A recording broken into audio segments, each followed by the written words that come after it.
امریکی صدر کا ایک اور یو ٹرن، پہلے سعودی اقدام کی حمایت کی، اب مفاہمت کی کوشش شروع کر دی۔ قطری امیر سے ٹیلی فونک رابطہ، تنازع کو مذاکرات سے حل کرنے پر زور۔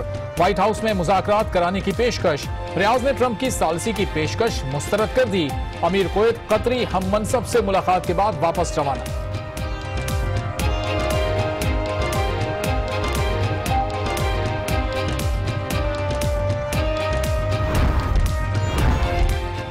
خلیجی ممالک میں حائل خلیج کم کرانے کے لیے وزیر اعظم نواز شریف بھی میدان میں آ گئے، ثالثی کرانے کے لیے تیار۔ نواز شریف کا قازقستان سے واپسی پر دورہ کویت کا امکان، کہتے ہیں سعودی عرب، قطر اور ایران سے تعلقات رکھنا ضروری ہے، دیگر ممالک سے بھی بہتر تعلقات رکھنا چاہتے ہیں۔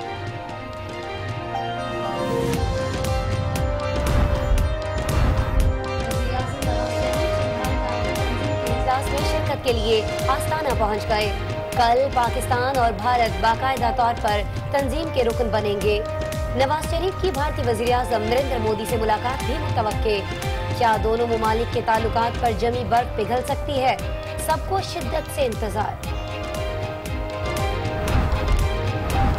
امریکی انتخابات میں روسی مداخلت، ٹرمپ انتظامیہ کا روس سے خفیہ تعلقات کا معاملہ۔ ایف بی آئی کے سابق ڈائریکٹر جیمز کومی نے سینٹ کمیٹی میں سارا کچا چٹھا کھول دیا، کہا ٹرمپ نے علیحدگی میں ہونے والی ملاقاتوں میں تحقیقات روکنے کا کہا، دیانتداری وفاداری کے بدلے عہدے پر برقرار رکھنے کی پیشکش کی گئی۔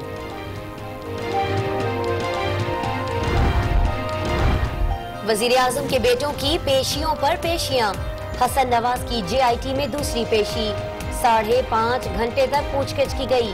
تحقیقاتی ٹیم نے چودھری شوگر ملز کا ریکارڈ بھی حاصل کر لیا۔ پہلے نہال گرجے، پھر تلال برسے اور اب کرمانی کی انٹری، جے آئی ٹی پر تابڑ توڑ لفظی وار۔ کہتے ہیں جے آئی ٹی ہے یا جیمز بانڈ کی سنسنی خیز فلم، جہاں کوئی چڑیا پر نہیں مار سکتی، وہاں سے انٹروگیشن روم کی تصویر لیک کر دی گئی۔ تصویر انٹروگیشن روم کی ہے، تو اب مجھے اب یہ بتائیے کہ انٹروگیشن روم کے اندر کی تصویر جو ہے وہ باہر کیسے؟ Motu gang J I T پر پے در پے حملے کر رہا ہے۔ جے آئی ٹی بننے پر مٹھائیاں بانٹنے والے اب شور مچا رہے ہیں۔ نون لیگ ہمیشہ اپنے امپائرز کے ساتھ کھیلتی ہے۔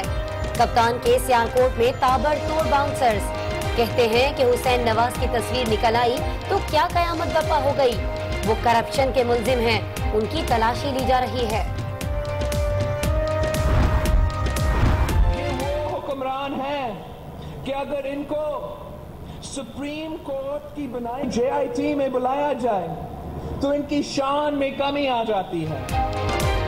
تخت رائے گڑھ نے صوبوں کا برا حال کر دیا، میاں صاحب کی ترقی صرف اشتہارات تک محدود ہے، اب وہ عوام کو مزید بے وقوف نہیں بنا سکتے۔ بلاول بھٹو کی ملتان میں حکومت پر تنقید، کہتے ہیں یہ حکومت نہیں عذاب ہے جو مسلط ہے۔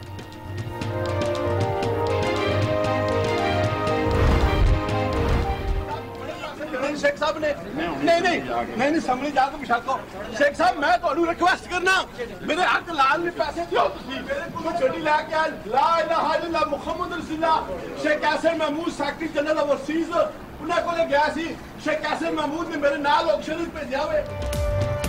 گاڑی لے لی، 22 لاکھ روپے ادا نہیں کیے، حلال کے پیسے ہیں، کب تک انتظار کروں؟ ملک نور آوان شیخ رشید سے پیسے لینے کے لیے پارلیمنٹ ہاؤس پہنچ گئے۔ پنڈی کے شیخ جی کی منت سماجت کی، خدا رسول کا واسطہ بھی دیا، تو تکار بھی ہوئی۔ شیخ رشید نے وزیر داخلہ کو شکایت لگا دی، ملک نور کو گرفتار کر لیا گیا۔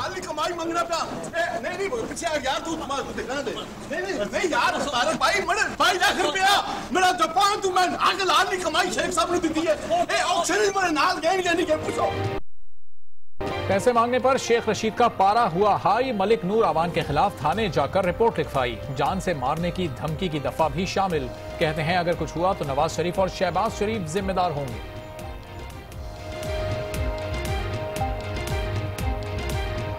میں نے رپورٹ درج کرا دی ہے کہ اگر میری جان کو کوئی نقصان پہنچا تو نواز شریف صاحب وزیر اعظم پاکستان اور شہباز شریف صاحب chief minister Pakistan, chief minister Punjab جو ہیں وہ اس کے ذمہ دار ہوں گے۔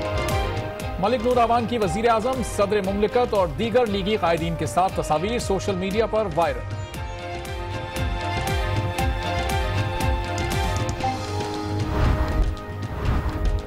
کوئٹہ کے جناح ٹاؤن سے 24 مئی کو اغوا کیے گئے چینی جوڑے کو قتل کر دیا گیا۔ برطانوی خبر ایجنسی کا دعویٰ، داعش سے منسلک گروپ نے قتل کی ذمہ داری قبول کر لی۔ سرکاری سطح پر اب تک قتل کی کوئی تصدیق یا تردید نہیں کی گئی۔ پاک فوج کی بروقت کارروائی، داعش کے بلوچستان میں پنجے جمانے کی کوشش ناکام۔ کالعدم لشکر جھنگوی کے خلاف آپریشن میں 12 دہشت گرد ہلاک۔ مولانا غفور حیدری پر حملے میں ملوث دہشت گرد کو بھی اسی گروپ نے بھیجا تھا۔ ISPR نے مصنوع آپریشن کی تفصیلات جاری کر دی۔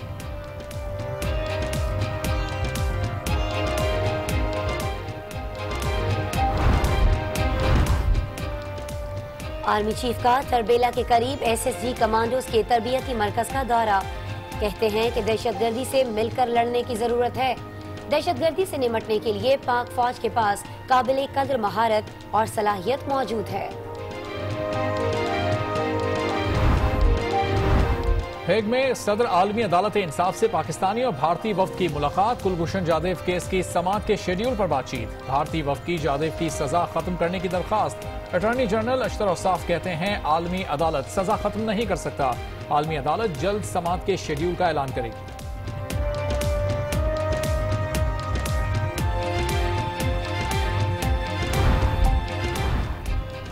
بھارتی رویہ خطے کے امن کے لیے بڑا خطرہ ہے۔ گزشتہ ہفتے 9 کشمیریوں کو شہید اور 40 کو گرفتار کیا گیا۔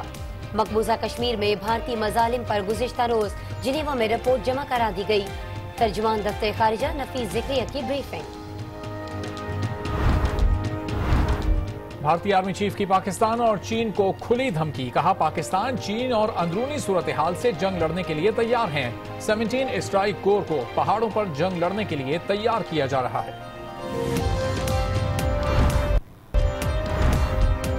نیپرا PCI کے فیصلوں پر عمل درآمد کرے، ہمارے بڑے بھائی CCI فیصلوں کے منٹس تبدیل کر دیتے ہیں۔ وزیر اعلیٰ خیبر پختونخوا پرویز خٹک پھٹ پڑے، کہا کہ پن بجلی میں ہمارا حصہ 14% ہے لیکن وفاق صرف 10% دیتا ہے۔ مشال قتل کیس میں گرفتار ملزمان کے اہل خانہ نے GIT رپورٹ مسترد کر دی۔ 10 جون تک مکمل چالان پیش نہ کرنے کی صورت میں احتجاج کی دھمکی دے دی۔ ملزمان کے لواحقین نے مردان پریس کلب تک احتجاجی ریلی بھی نکالی۔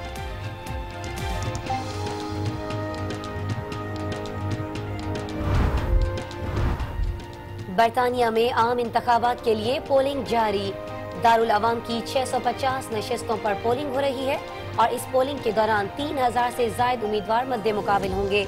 وزیر اعظم ٹریزا مے اور اپوزیشن لیڈر جیریمی کاربن نے ووٹ کاسٹ کر دیا۔ پارلیمنٹ اور آیت اللہ خمینی کے مزار پر حملہ کرنے والے ایرانی شہری اور داعش کے کارندے تھے۔ اب تک 5 مشتبہ افراد کو گرفتار کیا جا چکا ہے۔ ایرانی حکام گزشتہ روز حملوں میں 12 افراد جاں بحق اور 42 زخمی ہوئے تھے۔ پارلیمنٹ نے حملوں پر مذمتی قرارداد منظور کر دی۔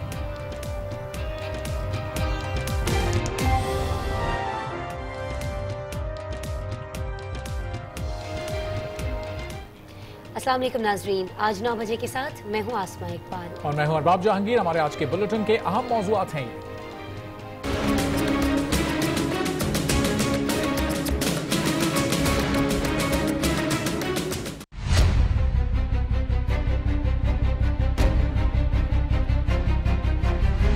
یہ کوئی GIT ہے یا کوئی جیمز بانڈ 007 کی سنسنی خیز مووی ہے؟ ارے بھائی میرے 2 لاکھ روپیہ میرا جاپان تو میں آگے لال نہیں کمائی شیخ صاحب نے دیتی ہے۔ اگر میری جان کو نقصان پہنچا تو نواز شریف اور شہباز شریف ذمہ دار ہوں۔ اس کے علاوہ آپ کو بتائیں گے کہ داعش کی بلوچستان میں گڑھ بنانے کی کوشش کو فورسز نے ناکام بنا دیا، اور چیمپئنز ٹرافی میں پاکستان کرکٹ ٹیم کی شاندار کم بیک کے حوالے سے بھی آپ کو آگاہ کریں گے۔ لیکن سب سے پہلے آپ کو ایک بریکنگ نیوز دیتے ہیں۔ اور بریکنگ نیوز یہ ہے کہ برطانوی خبر رساں ادارے رائٹرز نے دعویٰ کیا ہے کہ کوئٹہ سے اغوا کیے جانے والے چینی جوڑے کو قتل کر دیا گیا ہے۔ رائٹرز کے مطابق قتل کی اطلاع داعش سے منسلک گروپ نے اپنی ویب سائٹ پر دی ہے، تاہم سرکاری سطح پر اب تک قتل کی تصدیق یا تردید نہیں کی جا سکی ہے۔ چینی جوڑے کو 24 مئی کو جناح ٹاؤن کوئٹہ سے اغوا کیا گیا تھا، اور کوئٹہ سے اغوا کیے گئے اس چینی جوڑے کو قتل کر دیا گیا ہے، یہ دعویٰ کیا جا رہا ہے رائٹرز کی جانب سے، اور کہا یہ جا رہا ہے کہ قتل کی اطلاع داعش سے منسلک گروپ نے ویب سائٹ پر دے دی ہے۔ رائٹرز کی جانب سے یہ دعویٰ کیا گیا ہے۔